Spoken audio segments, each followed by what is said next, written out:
আপনার মধ্যে অহংকার দেখানোর মতো কিছু নাই আসলে। এরপরেও যদি আপনি অহংকার দেখান, এজন্য আল্লাহ এটাকে অপছন্দ করেন। আপনি বলবেন নাই, কে বলল? আমি বলছি নাই। দেখেন, আমরা তো জানি মানুষ আশরাফুল মাখলুকাত, জানি না এটা? মানুষ সৃষ্টির সেরা জীব। আমাকে বলেন তো, আপনি কোন দিক থেকে সৃষ্টির সেরা জীব? সেরা জীব আমিও জানি এটা, কিন্তু সেরা আমি আপনাকে প্রশ্ন করছি, আমাকে বলুন মানুষ কোন দিক থেকে সৃষ্টির সেরা জীব? শক্তির দিক থেকে? আমার তো মনে হয় না। মানুষের থেকে অসংখ্য অগণিত প্রাণী দুনিয়াতে আছে যাদের শক্তি বেশি, আছে না?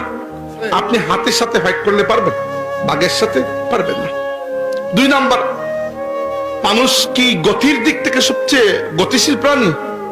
মনে হয় না। ঘোড়ার সাথে দৌড়ে পারবেন? চিতাবাঘের সাথে পারবেন? পারবেন না। আচ্ছা, মানুষের হায়াত কি সবচেয়ে লম্বা? না, এর থেকে ফেরেশতার হায়াত লম্বা। ফেরেশতা